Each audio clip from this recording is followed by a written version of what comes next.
Okay. And let's do a clap on the 25 or 20-second mark. 2-0. Clap. I got distracted and looked away and I missed it. I'm sorry. Okay. I was gonna say I didn't see a clap. Let's do it again. Look, I just woke up like 5 seconds ago, so I'm sorry. That's Tia, okay. you're doing great. Yeah, let's do it again on the 50 second mark. 50. I'm watching this time real close. I'm not moving. I'm not blinking. Clap. Perfect. Nailed it, guys. All right. I believe in all of us.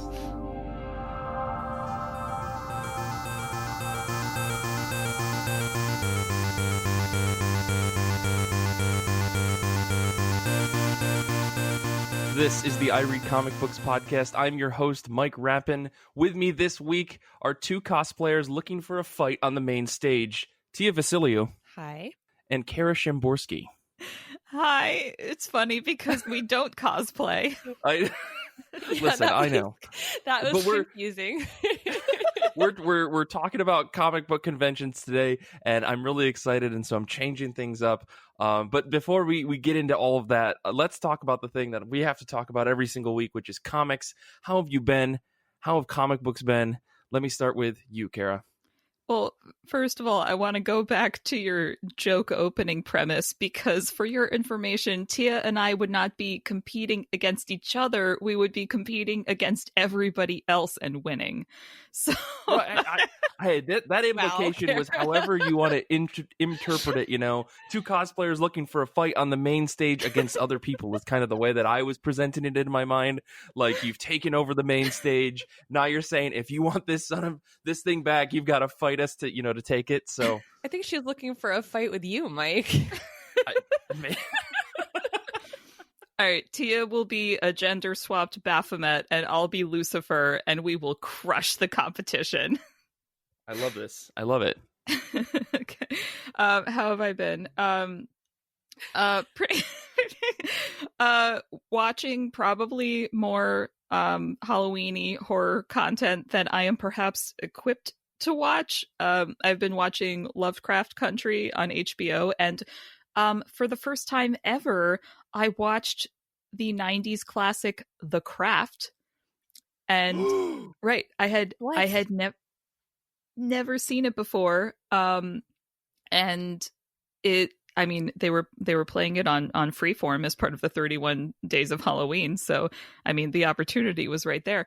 And it had been on my list for a while because a lot of people kind of put it in the same category as either Heathers or Practical Magic, and kind of like that 80s, 90s girl gang but magic and violence category, I guess. But as someone who is high-key obsessed with Practical Magic, did not feel that same pull with The Craft. I understand why people love it, and I feel like if I had come to it at an earlier age and just like had a million repeat watchings and memories associated with it, I would feel differently. But going in as an adult, I was like removed enough from the adolescent angst to just be like, everybody here needs to calm down and like take a breath and maybe not mess with things that they don't understand. But at the same time, I feel like the story did a really good job of like, you understand why the characters are making the choices that they're making, and not in a like shoving it in your face kind of way. And I really enjoy stories that do trust the audience. So that part I was really into, and I agree the aesthetics are on point. So in keeping with my it is Halloween month, therefore I will Halloween everything. I read Lumberjanes number 9. Which in the collected versions is in volume 3. And this is part of like over the summer when I was like, I want to pretend it's summer camp and not a pandemic, even though I never went to summer camp. I was revisiting Lumberjanes, and also kind of revisiting it because when the series first came out, I was like, oh my God, this series is amazing. And like now that a few years have passed, it's with the magic of the internet, there's more like, oh, Lumberjanes isn't really a diverse a creator book, but the people on the page are diverse, so let's have that conversation. And maybe Boom wasn't the best to all the creators on this book, and maybe the creative team has shifted so often that there's like no coherency to it. So I kind of wanted to go back in now, like older, sadder, and wiser, and see, if my thoughts about the series have changed. And so it was delightfully appropriate that in the midst of my Halloweenness, I had totally forgotten that one of the early issues is like a campfire ghost story issue. So in number 9, the girls in this summer camp are sitting around the campfire, and the whole story just takes place with them sitting around the campfire, and each one of them is telling a different scary story. And what I really liked about it is that each of the stories that they were telling was illustrated by a different artist. So each story has like a totally different feel and color palette and style.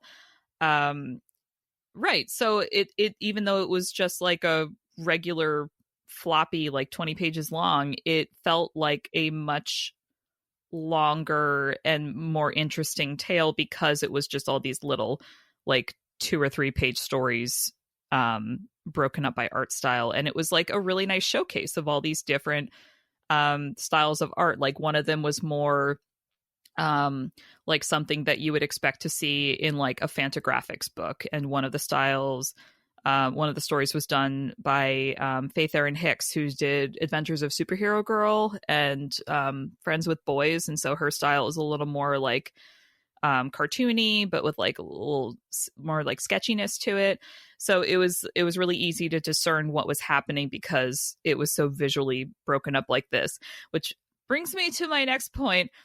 This issue is a perfect example of why credits in comic books are so fraught. Like every one of these like this story would not have worked without the talent of all of these artists. But when I tried to look up the credits of the artists on this story, I found like 2. Like, for example, looking on Amazon, they credit Faith Erin Hicks, Emily Carroll, and Various.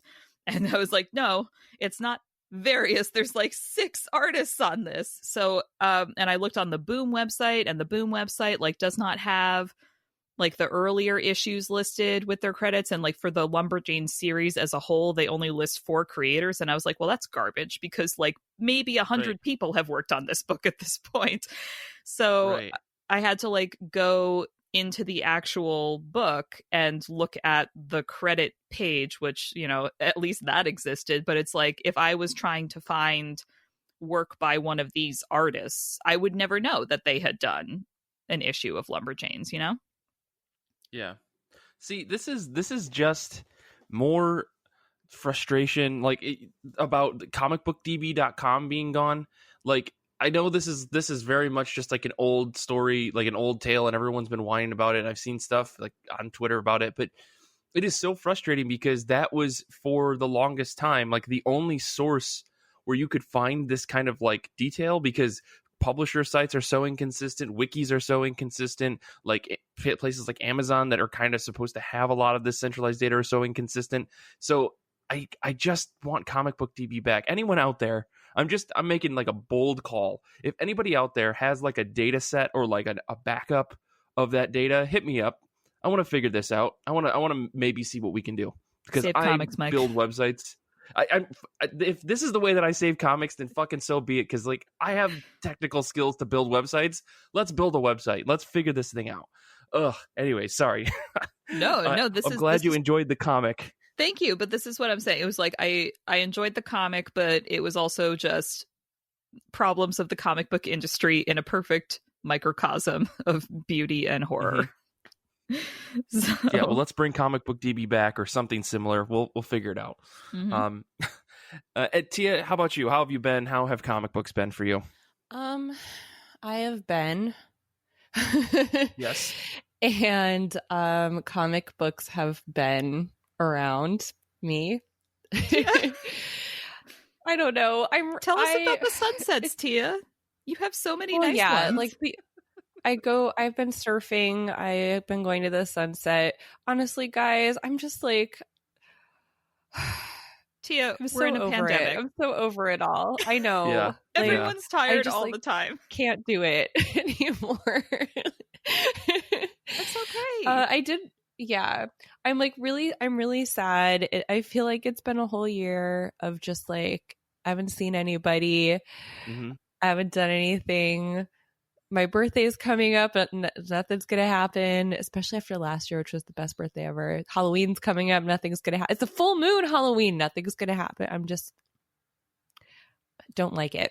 I don't like it at all. Yeah. So I actually read this week a book that I read in prose when I really need like a hug. The Last Unicorn by Peter S. Beagle. When I was in my master's program, a friend in the program with me gave all of us a copy of the book, just a paperback copy, and said, just read this when you need a hug. And she was so right. And I do. And it's lovely. And I'm sure a lot of people are also familiar with the animated film, which is also lovely. But did you know that IDW has a graphic novel? This I did not know. The adaptation is by Peter Gillis, and the art is by Renee Dillis and Ray Dillon on colors. And, I think that both the film and the graphic novel adaptation, I think, follow the story of the original prose novel pretty well. And the graphic novel just has a somewhat of a different aesthetic and a different tone. I find the film really, like, the color palette of the film tends to kind of be a little washed out for me.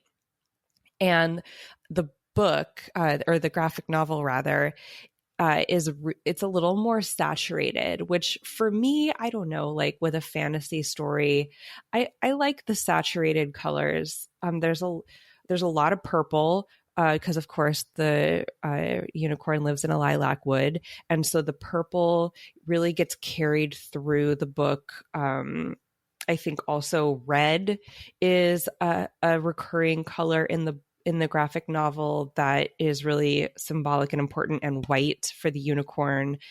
So the story, if you don't know, is there's this unicorn, and she lives all alone in a lilac wood, as I said, and all of the other unicorns have long disappeared, and she goes on a journey to find them because she's lonely. And which, like, I'm about to do that myself here.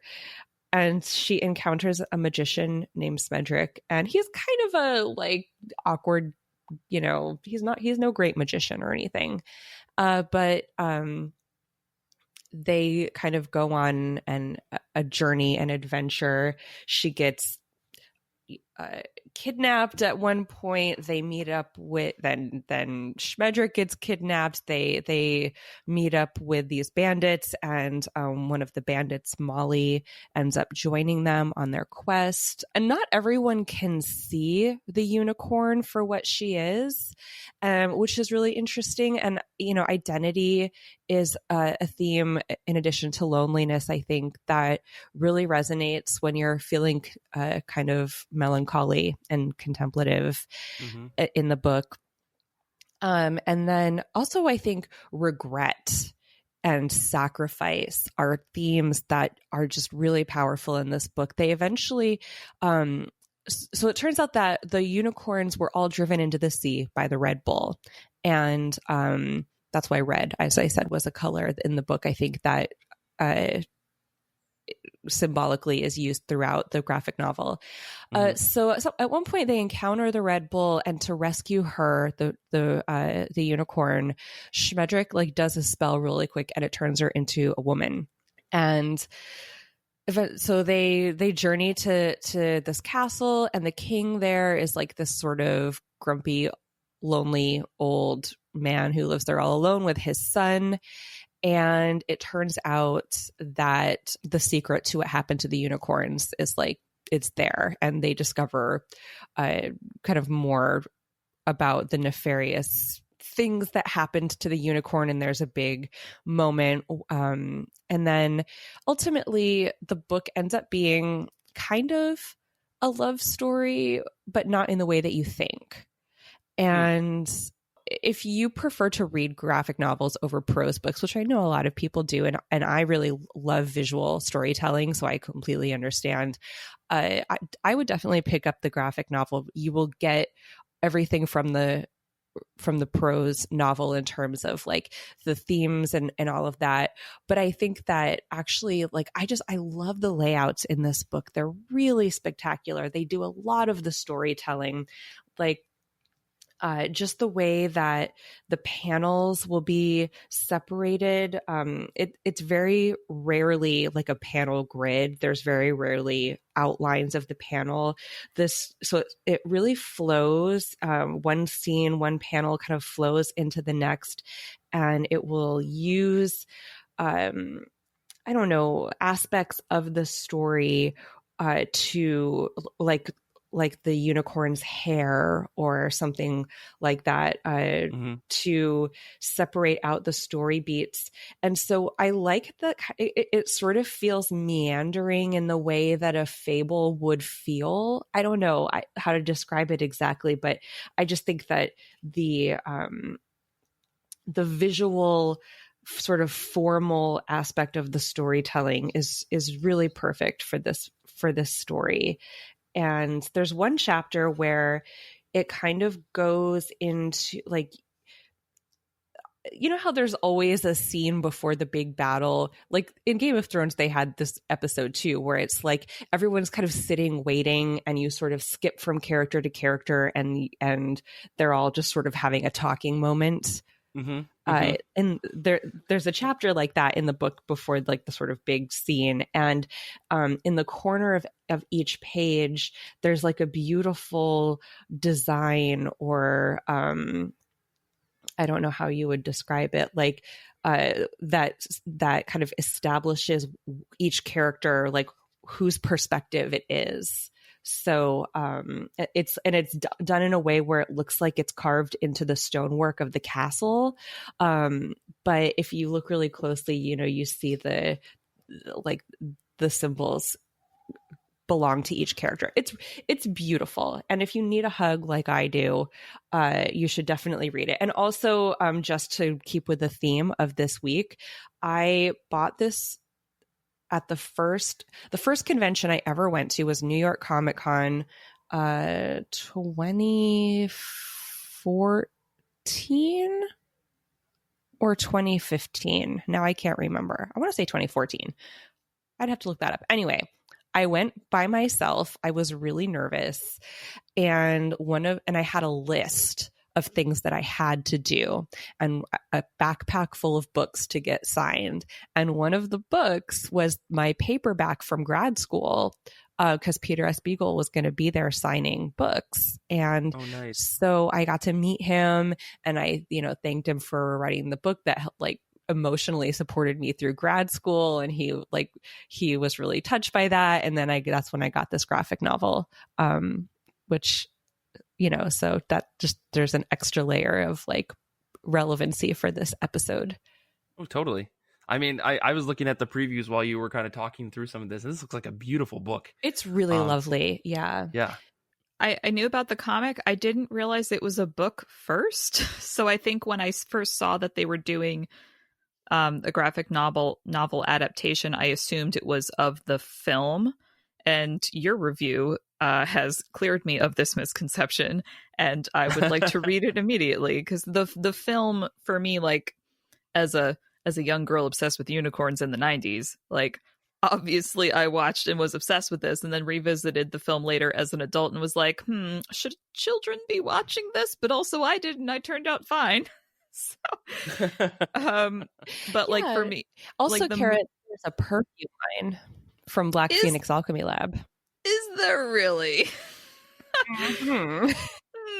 Well, it's just interesting hearing how you're describing how the colors and the layout of the book kind of affect your interpretation of the story. Like for me, only having seen the film to me always felt very like melancholy, and like you were watching this forgotten legend that had that kind of ethereal quality of when you're done watching it, you wonder if it was all a dream. And it seems like the book is a slightly different version of, like, kind of how you were describing it as like a fable, and maybe there's not like the clear lines that you would have in like a story that's absolutely rooted in fact. And I love fantasy stories that make it feel a little more dreamlike. You should read it. Also, it will make you feel sad and nostalgic, and but like, I don't know, comforted at the same time. Anyway,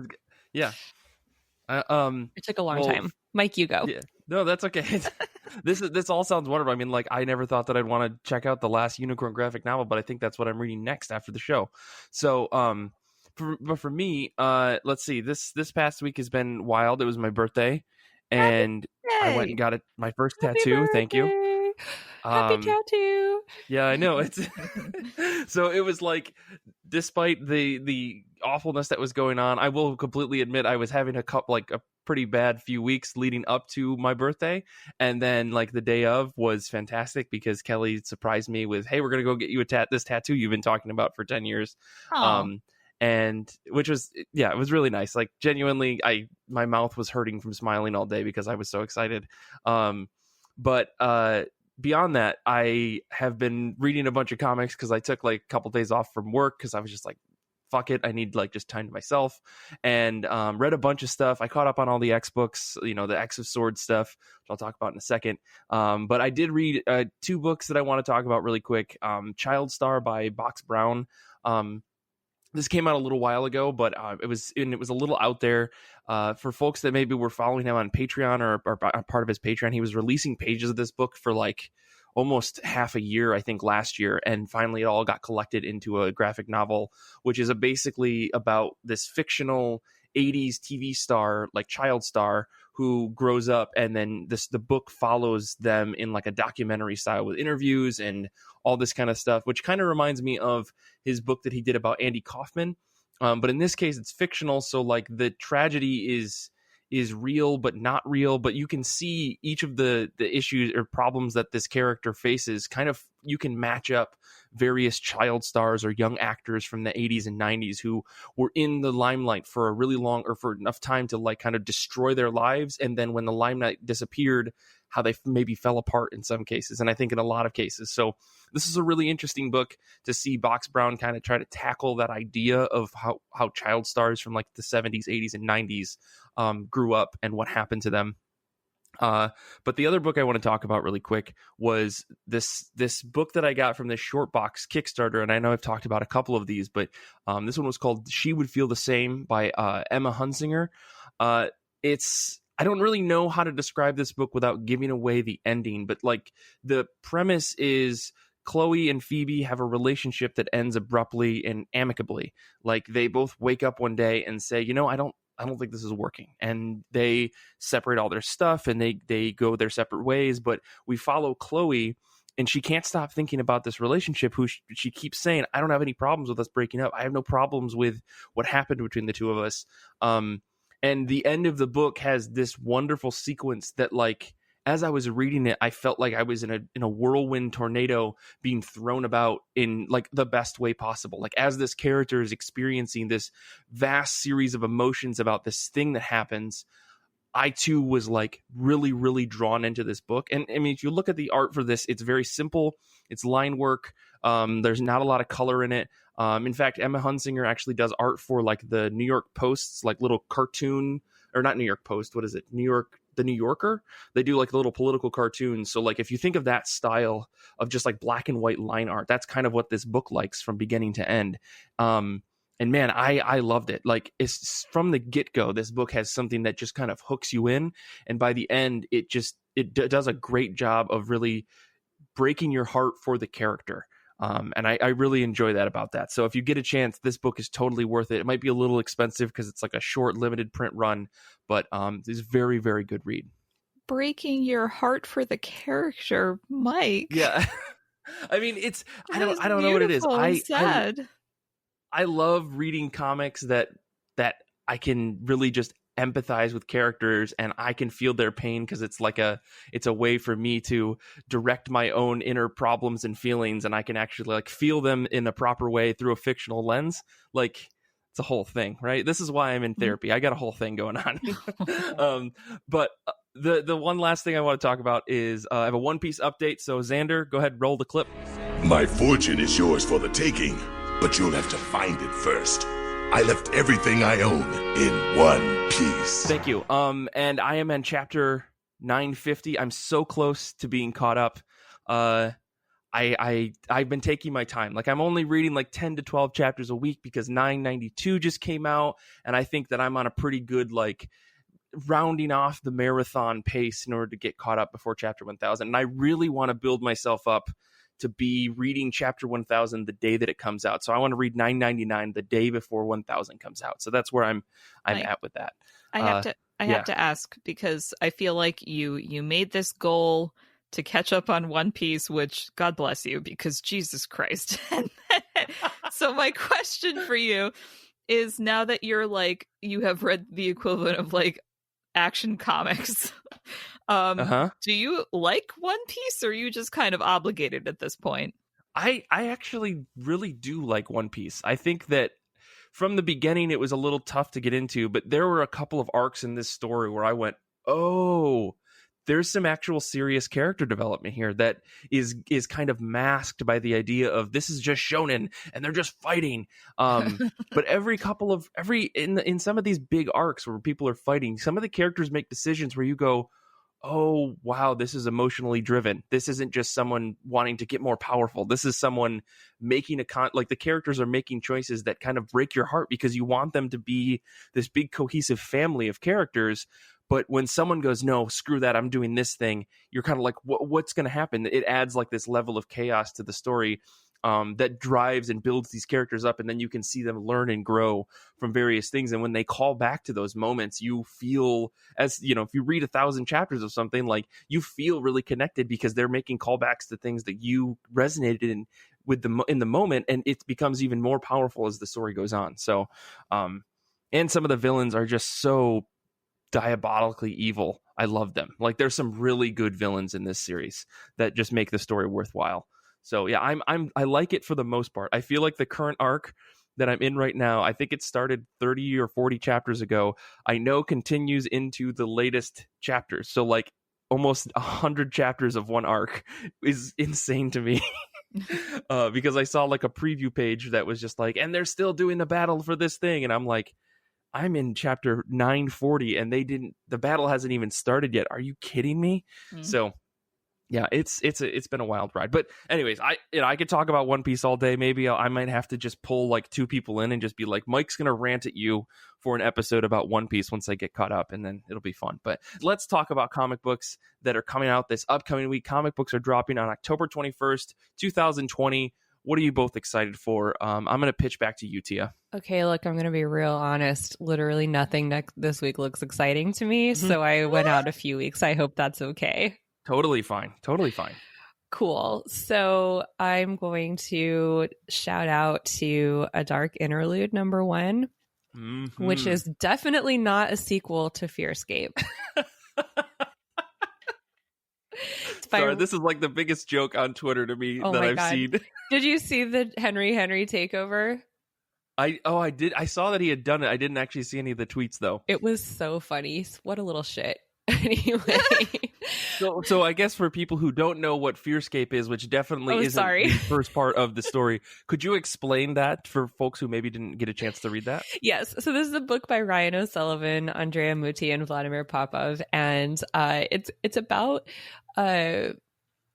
this writer named Henry who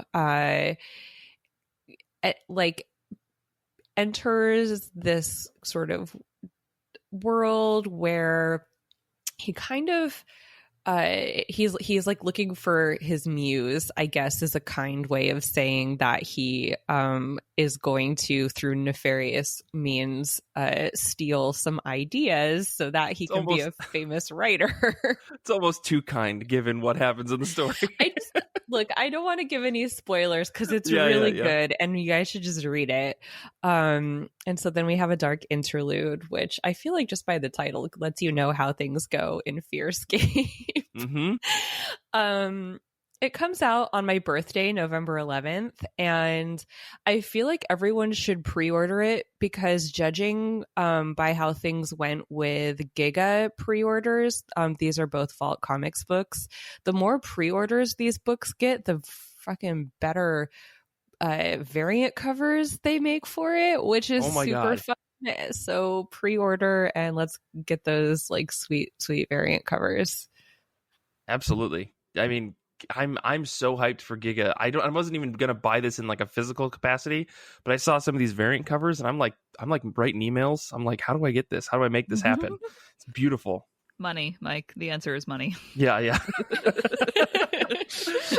Kara, what about you? What are you excited for this week? All right, I've got an on-brand pick and an off-brand pick. Perfect. My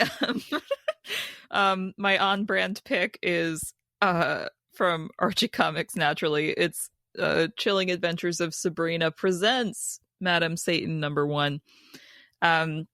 It is a one-shot. If you have seen Chilling Adventures of Sabrina on Netflix, if you've read the comic, if you have an in-depth familiarity of Archie Comics' varied publishing history, Madame Satan is a character, and she is hecka evil. And in my watching of the show, one of my greatest disappointments was actually that her character was underutilized, is a nice way of saying it. Because in the comics, the Chilling Adventures of Sabrina comic, she is like the driving force. She is the big bad. The story is about her. Whereas in the show, she's like, oh, Satan, I'll do whatever you want. Love me. And I'm like, oh, God. It's Maleficent all over again. So my hope is that for this Madame Satan comics one shot, which I always appreciate because one shots are fun because it's like, you know, one and done. My hope is that it is like comic book Madame Satan and not like, oh, Netflix people, come here. We have a comic for you. Like, I really hope it's actually tied into the comic book because comic book Madame Satan is way more interesting than the show version, which is such a crime because what's her face who plays her is a great actor at roles like this. Like, she should have had a meatier role. Anyway, I could go on about that, but I won't. My off-brand pick for the comics coming out this week is Dune House Atreides #1 of 12. So I'm at a moment where I'm like revisiting a lot of books that I read in middle school because I realize now that I read a lot of things in middle school that were perhaps like I could read them functionally, but did I really understand them? For example, it took me like 2 months, but I just finished rereading Mists of Avalon, which, why did I read that as a 13-year-old? None of that was anything that I absorbed. There's so much horny sex. Like, all of it's very like dreamy, and like I had to it took me so long to read this book because it's like 1,000 pages and I had to concentrate. Anyway, so I feel like Dune is kind of in that category, and it's a nice moment to reconnect with it because it is soon to be a major motion picture. But when? I don't know, pandemic. So Dune is like one of the iconic sci-fi novels ever. And I read it in middle school and I remember like certain words from it, but I could not tell you the plot. I just remember reading it and being like, my dad is right. George Lucas did rip this off for Star Wars. So now they're making a shiny new film version of Dune, and comics is rising to the challenge in making more content around that. So House Atreides is a prequel series that Boom Studios is doing in it's like very interconnected. So this is a series that's based off of a novel that's based off of Dune author Frank Herbert's notes. Like, he didn't write this. This was like an authorized prequel that has now been interpreted as a graphic novel. But what's interesting to me is that this prequel graphic novel is like, Boom Studios is working with Abrams Comic Arts, because Abrams is doing the graphic novel interpretation of Dune. So they're kind of like making it all work. So I just think it's interesting, like, how all of these different layers of interpretation kind of call back. It'll be interesting to see if the Abrams version is, or if the aesthetics on either of these versions are tied in with the movie or just their own thing. Like, kind of going back to what Tia was explaining about The Last Unicorn, I mean, like the novel, the graphic novel, the film, and they're all kind of distinct in their vibe overall. So I'm wondering if this will be the same. Yeah, I mean, comic books typically, unless they're meant to be in black and white, typically have a lot of color. And from what I've seen of the Dune movie, that one has none. So I have a feeling they're going to be slightly different. Yeah. Well, for me this week, I'm calling out Excalibur 13 and X-Men 13 because they're part 9 and 10 of the X of Swords of 22. There's 22 parts to this. Excalibur by Jonathan Hickman with writing by Tini Howard, art by R.B. Sylvia, Nolan Woodward, colors by Nolan Woodward, and letters by Ariana Maher. X-Men 13 by Hickman, art by Mahmoud Asrar, colors by Sonny Go, and letters by Clayton Coles, if I could get the word out of my mouth. All I want to say is we're 9 to 10 parts in, 8 parts in as of now that I've read, and we're still just getting swords. People are still just getting swords. Unless you're Doug, aka Cypher, you don't get a sword, but you get a sword. Doug, you get a sword, but people don't want you to have that sword. That's the drama that's happening. Cable plugged his sword in. Cable plugged his, I mean, I don't know, like, magic is like, Cable, if you get a sword, you get a sword, and you get a sword, and you get a sword, you all get swords. Exactly. I mean, and I joke because, like, I'm liking the build up. It feels like it's taking a long time. I kind of expected by almost the halfway point we'd be kind of into the actual story rather than people just discovering who they are. I did really enjoy Storm going to get her sword. I thought it was interesting. I liked how the Cypher story actually wasn't bad. It was just kind of drawn out for like 2 issues.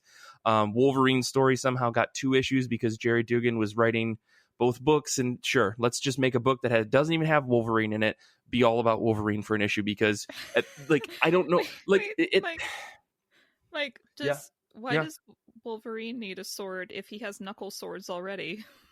Because if you recall in the let me push my glasses up really quick. If you recall in the stories of Wolverine, there was a sword that could kill him, and because of that sword's actually not in the story. But because Wolverine knew the guy who made that sword, and that guy's working in hell, and there's a tie-in to the Hand. I'm spoiling things.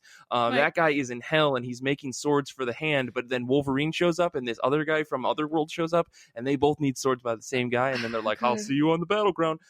It's insane what's happening right now in X-Men. I'm still hung up on swords for the Hand, because I know that the Hand is the organization, but you know. And then of course, whenever you say the Hand, like, I'm more of a Turtles person than a Marvel person, so I was like, no, you mean the foot. The foot, yeah. So it's comics, everyone. Yeah, I'm reading this. I'm pretty much enjoying it, but someone did point out to me, like, hey dude, we're 8 parts in and we only have half of the swords revealed, and we're supposed to get up to 10 swords, and we have no idea what the other side of this team, like the enemy team, is doing, which maybe is part of the story. That's fine. But this just feels like a big huge Dragon Ball Z training montage build up. Like, it's just shonen manga that plays in constantly with the idea of like tarot cards, right? Because like the X of Swords, 10 of Swords thing is like a big component of the story. And yeah, the only thing that's really bothering me is these info dump graphic pages that, we know Hickman loves to do, but he's doing, like, they're dropping these info dump pages about the various pieces of the other world, which is this magic land that connects all dimensions together in one center place. And there's 10 sections to it, and we keep getting information about each of the sections. And I don't know if any of that's going to be relevant to the story. Like, I have a feeling 1 or 2 will be, but it just feels like information overload when, I don't know. I got a whole rant about this. Yeah, I was gonna say, do you think the X-Men ever just kind of like look around within their own world and they're just like, what is happening? Why are we doing these things again? Yeah. Let's, Well, just like, there was a bit of a storyline. Like, what is he? Like, what? I know. Like, I'm just unpacking a bunch of just. We all just have swords now, and it's fine. Like, okay. Well, there's a big buildup. People got mad about one thing or another, and then they said, "Hey, you know what? We're going to challenge you and your whole universe to this fight." And then the living island was like, "But I want to be reunited with this other side of me that got trapped in this other dimension thousands and thousands of years ago, and only Apocalypse really knows what happened." And then, yeah, there's a whole lot going on. Right. One of these Now days, I'm just going to give my oral history of the X-Men and the last Dawn of X years. So yeah. All right. So now that you've given a more broad overview, it's essentially Space Jam, but with swords instead of basketball. Like you have to battle it out for the. Oh my gosh! Okay. Yeah, it's Space Jam. Yeah. Thank you. Okay. I actually love that. Okay. I'm stealing that idea. Thank you, Kara. I love it. Okay. With that wonderful summation of everything, that's so much better than me actually explaining what's going on. We're going to take a quick break. And when we come back, we're going to be talking about our ideal comic book convention, or just an ideal convention in general. So we'll be back in just a second.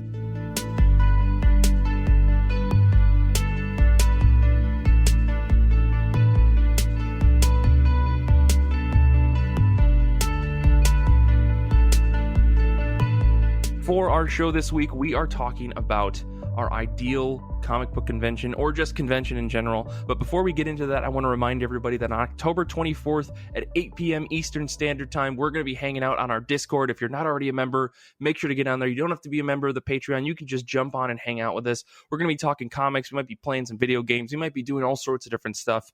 So if you want to come hang and chat with some of us and just talk about comics, talk about whatever, play Among Us, all that stuff's going to be happening on October 24th at 8 p.m. So make sure to jump on the Discord. You can go to ircbpodcast.com/Discord and get an immediate invite onto that. So we hope to see you then, 8 p.m. October 24th. Anyways, let's talk about comic book conventions. Tia and Kara came to me and said, Mike, we're going to talk about comic book conventions because we miss them so damn much.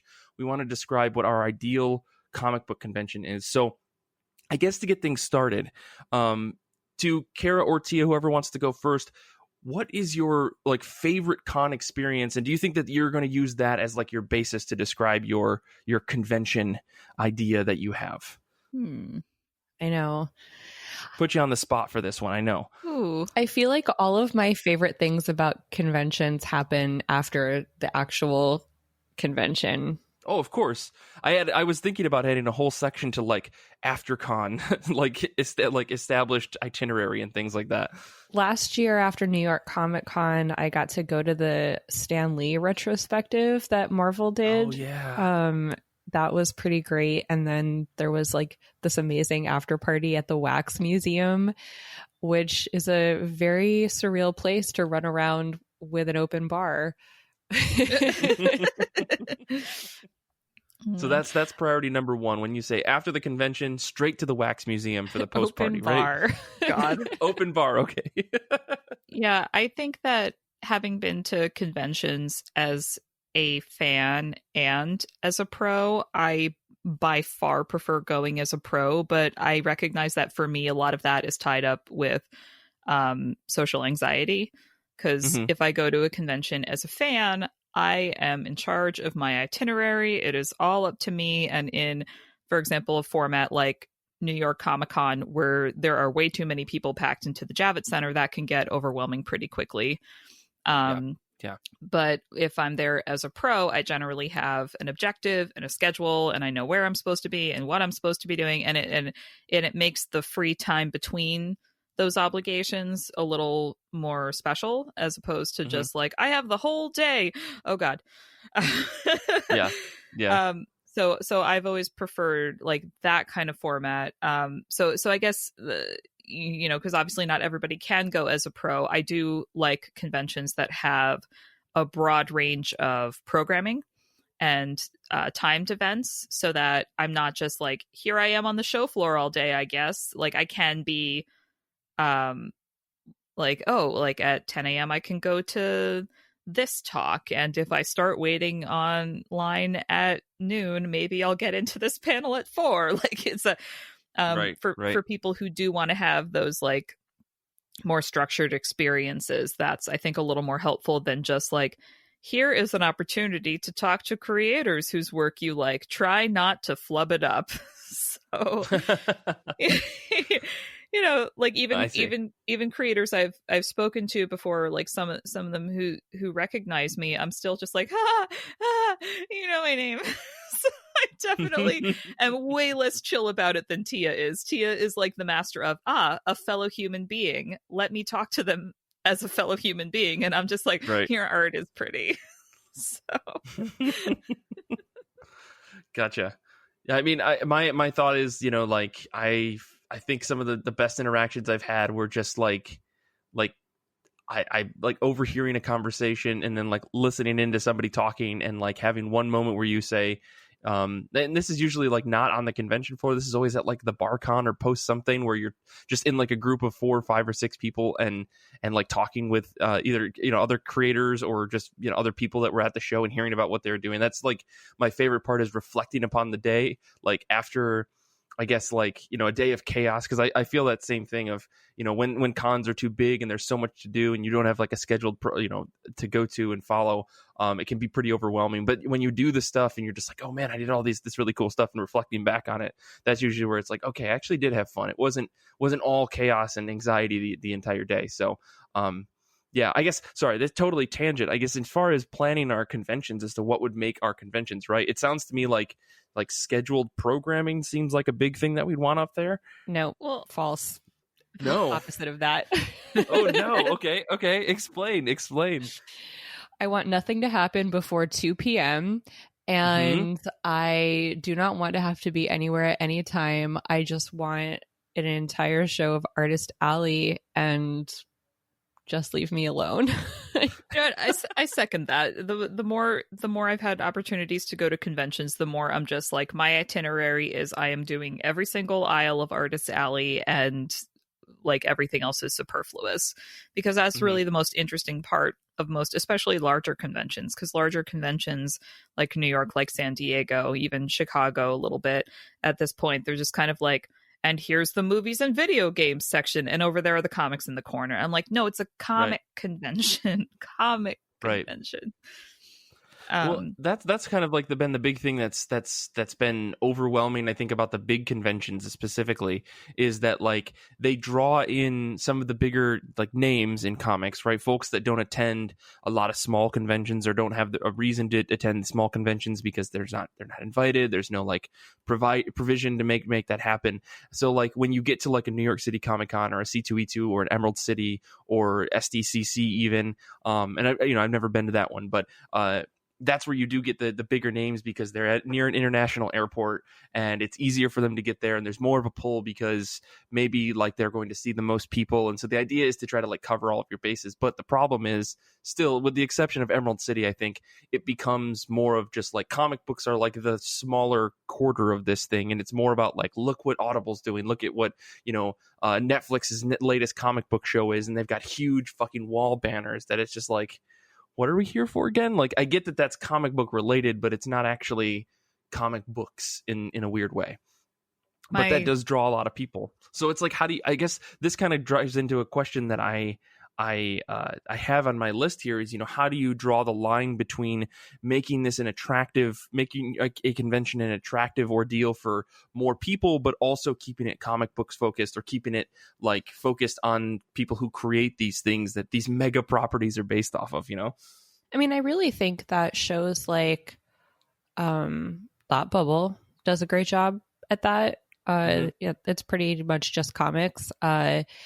But also, I would say shows like Emerald City Comic Con, where there's an entire floor dedicated to Artist Alley. It's just massive. When I go to Emerald City Comic Con, I actually have no clue what is happening outside of that floor, and I don't really care. You know, it's like, and actually there's panel rooms on that floor too.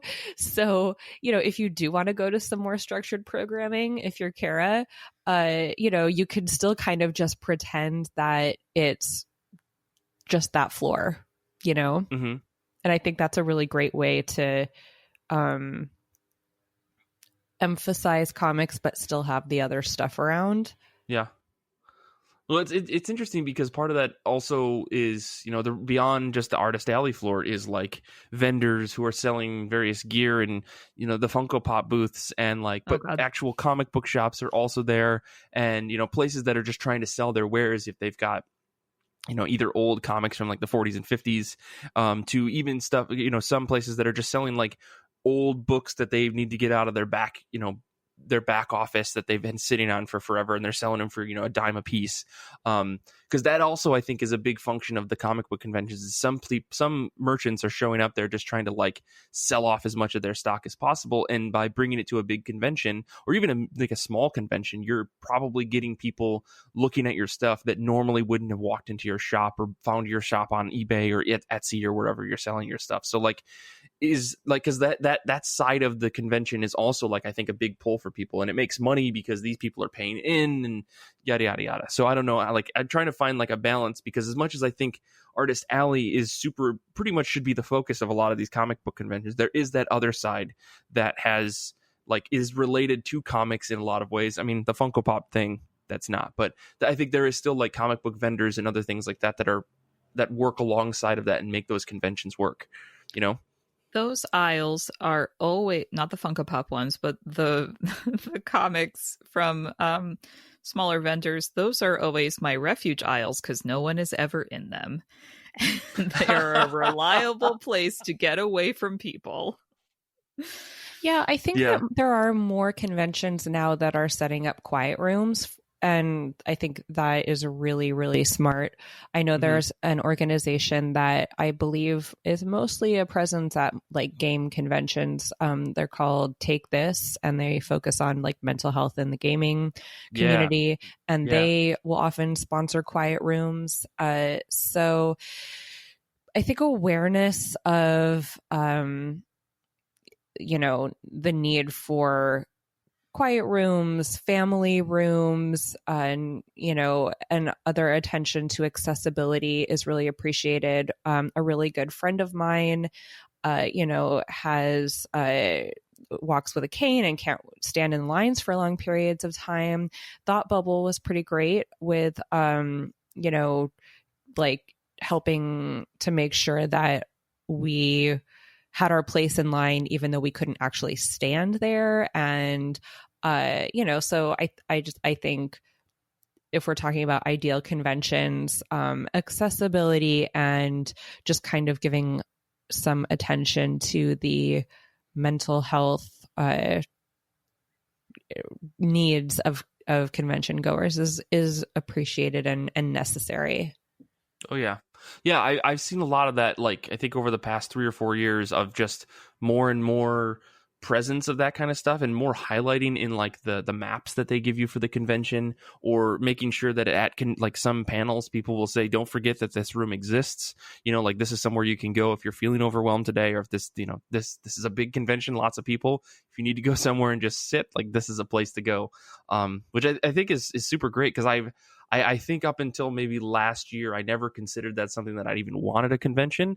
But then last year I was like, it would be nice to just go sit and just not have to hear the din of screaming in the Marvel booth going, hey, we're giving away free Hulk t-shirts. Like, I don't really give a shit, Marvel. Like, please quiet down. You're destroying this convention for me.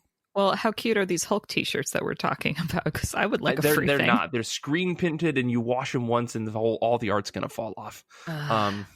No, I mean, but yeah, I mean, I think that's the thing about sometimes with the big convention presences. I mean, Marvel and DC, those are comics groups, and they're typically promoting not just their television and movies, but they are promoting a lot of comics because they get like the big signatures. But they also have this like footprint in the convention that is just like absurd. It's like everyone fucking knows who you are, Marvel. You don't have to scream the whole time. We get it. Okay, thing that is little yet huge. Charge ports. You need to have like the ideal convention needs to have like charging stations for people who inevitably need to plug in their phone for a little while. Not everyone is going to think ahead and bring a battery pack, And I'm a really big, like, get your face out of your phone, just enjoy the moment. But at a convention, you're coordinating with people, you're trying to use like the digital program and find where you're going.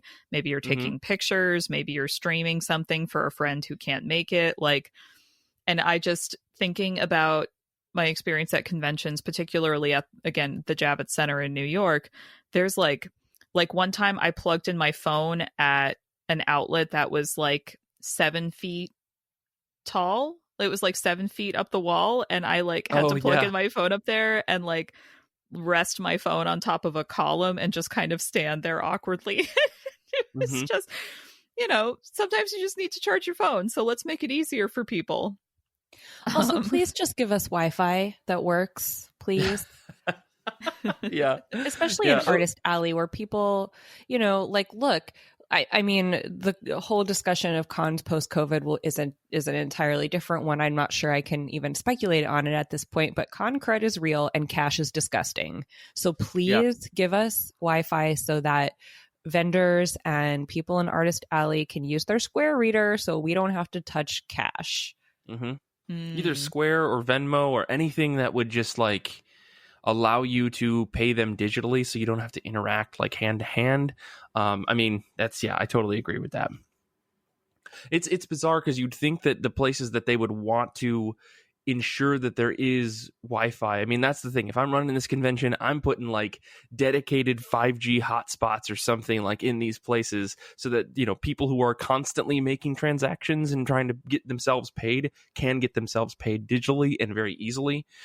Because it's absurd that you wouldn't prioritize that. Like, I get the Javits Center or, a lot of these bigger conventions, they're just like, well, we don't have the infrastructure. It's like, you're bringing in 100,000 people to your convention center. How do you not have the infrastructure for this? Well, it's like just that's kind of absurd to me. Like any business where you're selling something, you need to make the ease of transaction like seamless, because the more barriers someone has to spending their money, the more time they have to think about it. So if you're trying to facilitate a transaction, you want people to just hand over their money without thinking about it. Because once you say like, oh, my Square reader's not working, can you go get cash? The only ATM is on the next floor and across the floor. Like, you're not going to maybe spend that money then. Right. Capitalism. How else am I going to afford this $300 commission that I got of, Gambit diving into a swimming pool? Like, come on. That sounds delightful. Please get that.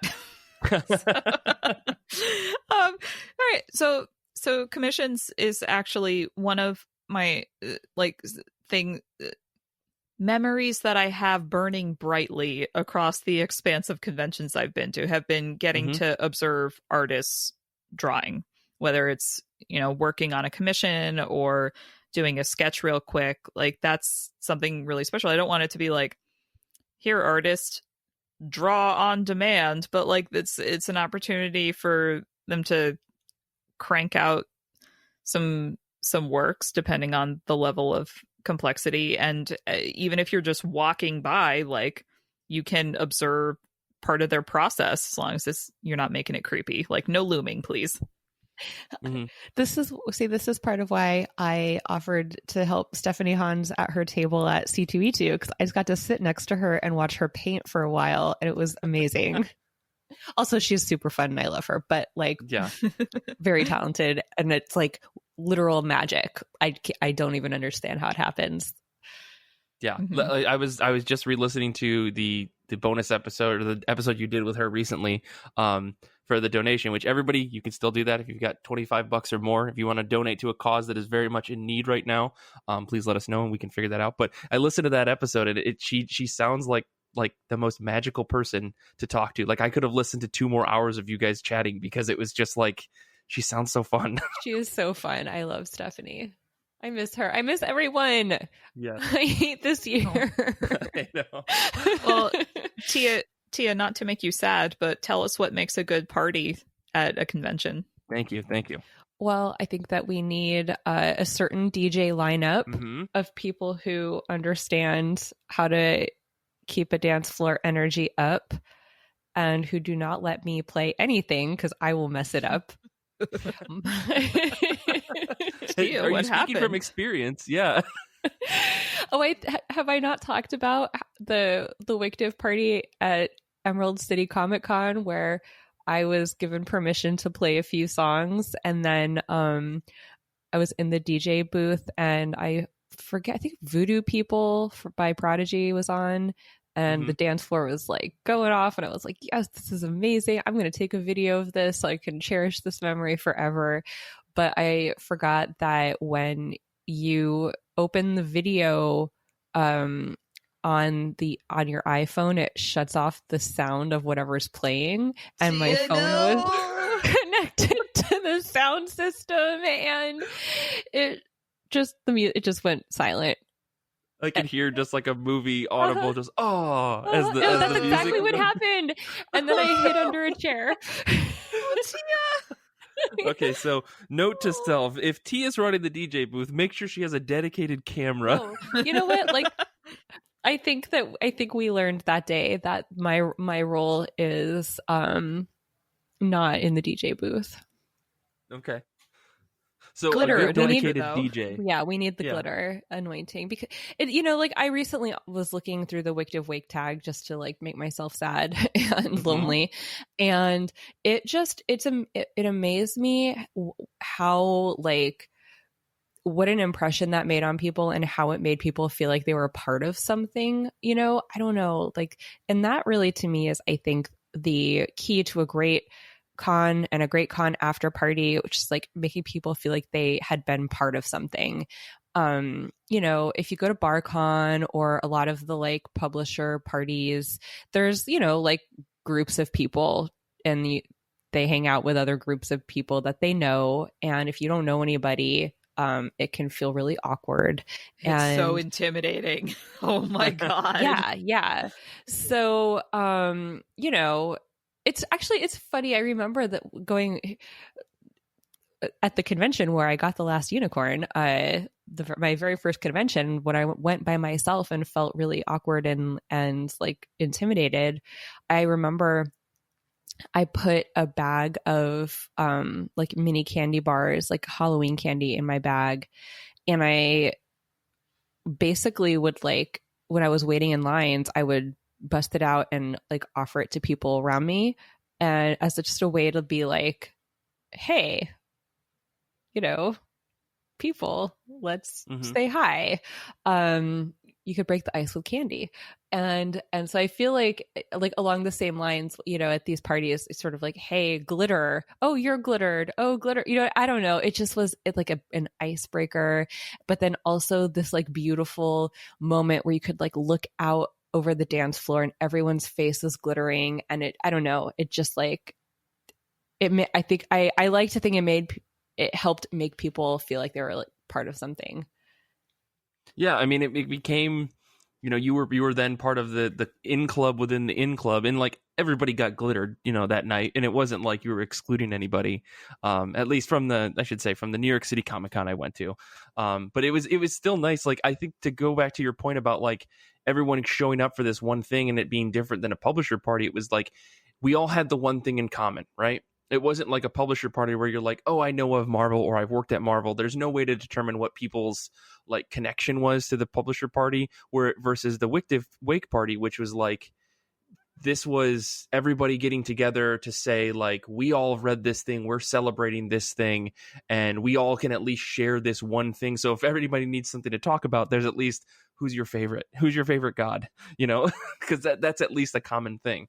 Yeah, it definitely does help to like feel already that you have common ground with people. Like a few years ago, one of my friends and I went to the Firefly 10-year anniversary panel at New York Comic Con, and just waiting in line for that, you could just tell by what people were wearing that they were here for this panel. Like, that is why they had come. And so it was really easy to then just be like, oh, like what of the less than 20 episodes did you enjoy most? And right. What's your favorite quote? And like, people were going around with like bracelets, and so like, Tia's right. If you like hand stuff out, you are very popular. Yeah. And I think on that note, though, I think what we're kind of describing here is like super niche celebrations of things. I think like as far as the like party scenes, I think the thing that I've always I've always been confused about at conventions is like, I don't know how you hear about these parties, right? Unless you know somebody who knows somebody. And not to say that things should be wholly organized or anything like that, but like, if there are like these hyper niche parties, like there's nothing that says that there couldn't be some sort of general like posting or some place to find out about it. And maybe there is, I just don't know about it. But if there is going to be like a big Firefly after party, or there's going to be another thing after party, like how do you broadcast that in a way to make sure that it's not necessarily completely overwhelming for people and there's not like 1,000 or 2,000 people attending, but also like, to make sure that you're finding the interest of things that you like, and to saying, Saturday night, I'm going to go to this party that's about this hyper specific thing, and I'm going to enjoy myself because I really enjoy this hyper specific thing. I don't know. I don't know if organizing that makes it worse or makes it better, but like, well, yeah. Because you're saying that, and then I'm flashing back to when we went to C2E2 in Chicago, and we went to check out BarCon, and it was just people everywhere. Like you couldn't even get near the bar, and it was just like it didn't feel fun. Part of the problem there is that the convention center is not near anything. That's the only place you can go. Whereas in other cities, you can go places. Yeah, I mean, it'd be interesting if the convention center like opened itself up to parties, because I think part of the problem as well is that, and in Chicago, like if you're going to do anything at the bar, you have to be in that one small bar area. You can't be anywhere else. They don't let you go into the convention and do your own thing or have like a dedicated party at another place unless you're willing to drive, like you said, like 20 or 30 minutes away to get to some other place. But who wants to do that? And like the advantage of like Emerald City or New York City Comic-Con is like New York City, you can go to just any other bar that's like within walking distance of the convention center or the hotels that people are staying at. Or, Emerald City, there's so many hotel bars that are open, like just pick one of the dozen, and there's going to be a party there. And again, all walking distance within the convention center. So location matters. Yeah, location matters. It's weird because I think I never had a problem with Chicago before, because I never really went to those like big after parties. I would just get drunk with my friends, and there's only a dozen of us, so we'd sit in a hotel room, or we would sneak off into the convention center even though you weren't supposed to, and like find a place to sit, in one of the open spaces. But if you're trying to go to a party where there might be 100 or so people, you definitely need a dedicated space. Otherwise, it's just going to be crowded and out of hand. So convention, so organized parties. No, convention, organized parties. Convention in a place where other stuff is walking distance, so you're not just in the island of the convention. Right. And this kind of brings up something that I was thinking about when it comes to small cons, but sorry, go ahead, Kira. Oh, no, like I was going to say, so when I most recently went to Emerald City Comic-Con, I was feeling really overwhelmed. And so it was nice that 2 blocks away, there was a movie theater. So in the middle of the day, I just went to the movies by myself so I could be in a dark room and not have to really deal with anything for a while. Yeah. And that just would not have been an option for me in Chicago. Right. Unless you wanted to go to like the abandoned side of the convention center, but then you're in spooky ghost territory. And I know it's October, but like not in a convention center. I don't need a horror film to happen there. Here, Mike. Yeah.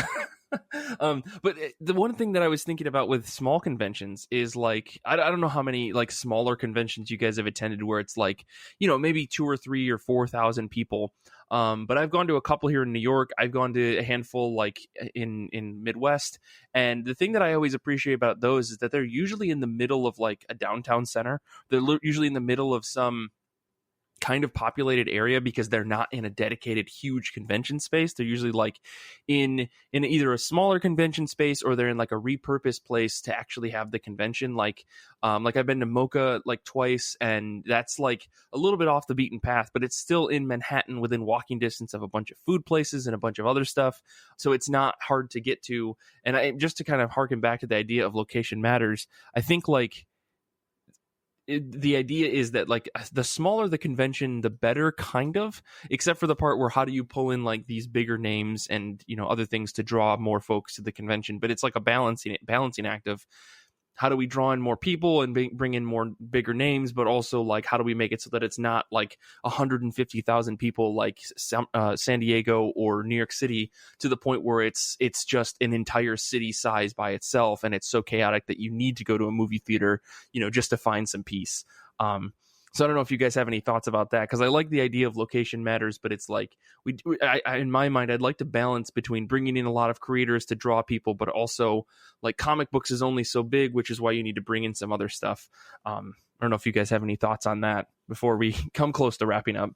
I mean, I don't think that it is a one size fits all. Like, I do like San Diego and, you know, New York and the bigger shows.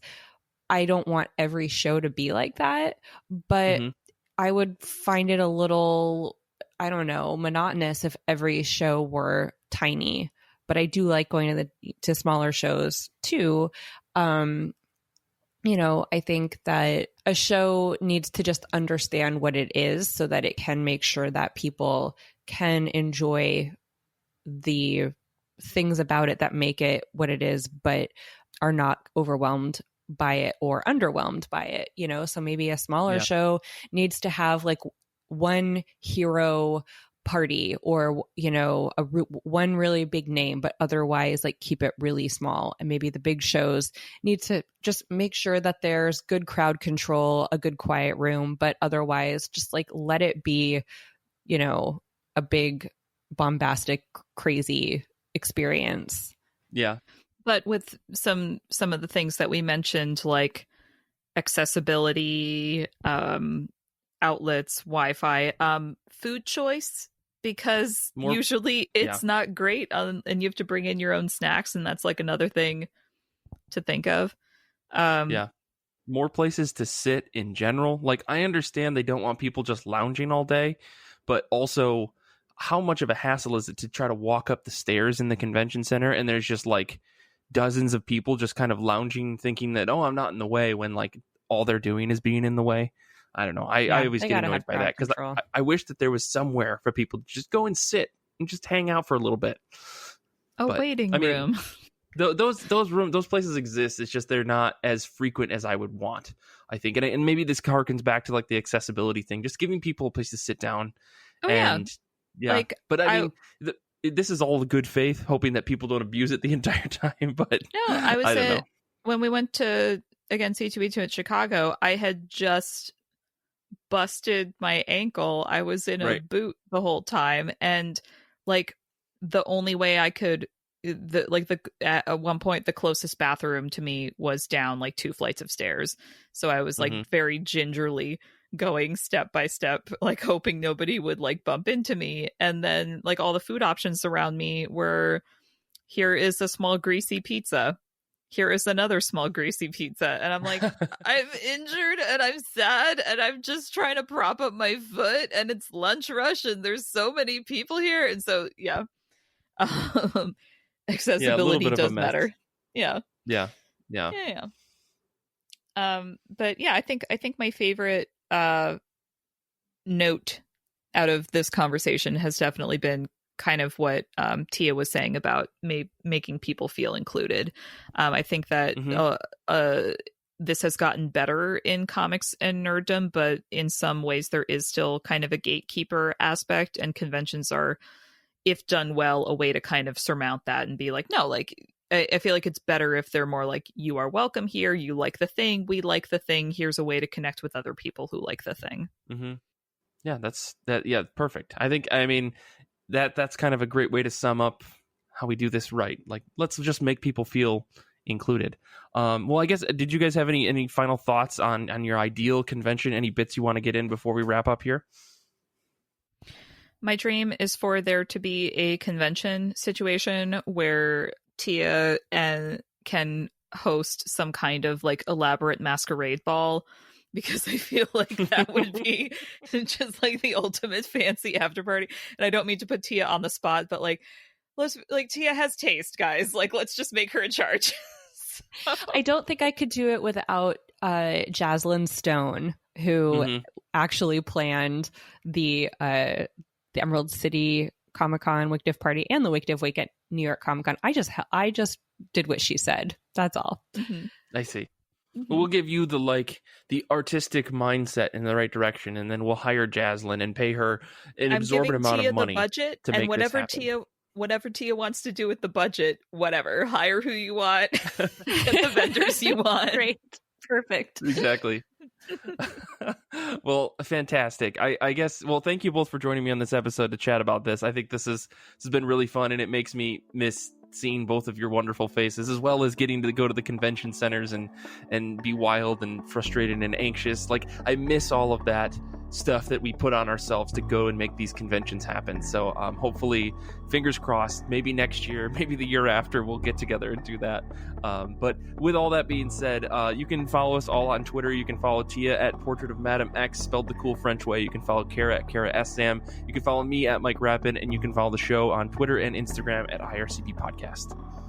This show and our many subscriber-only episodes are powered by fans like you on Patreon. Join us now at patreon.com/IRCB podcast. And if you haven't already, please rate and review our show 5 stars on Apple Podcasts, Spotify, and wherever you listen to podcasts. Join us on Discord at ircbpodcast.com/Discord, and make sure to tell a friend or two about the show. Infinity Shred is the best band in the universe. They do all of our music. We can't thank them enough. Xander is a great guy. He's a fun person to talk to and play video games with, and he also edits the show, and he does a wonderful job. I want to say thank you again to Kara and Tia for being on this episode, and thank you to everyone out there who listens to the show. You are wonderful people. You are also cosplayers on the main stage looking for a fight. So until next time, comics are good, and so are you.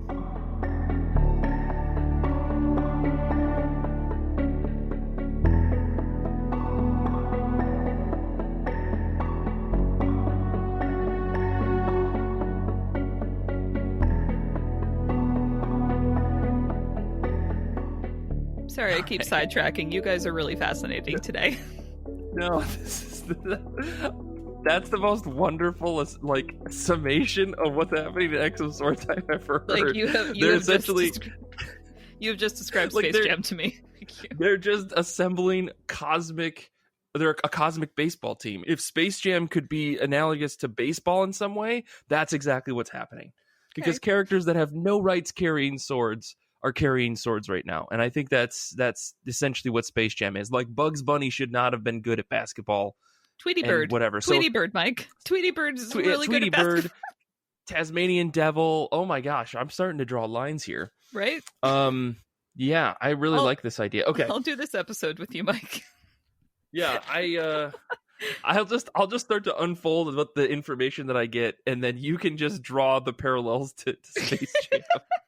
It's the greatest sports movie. I don't know what you want. Yeah.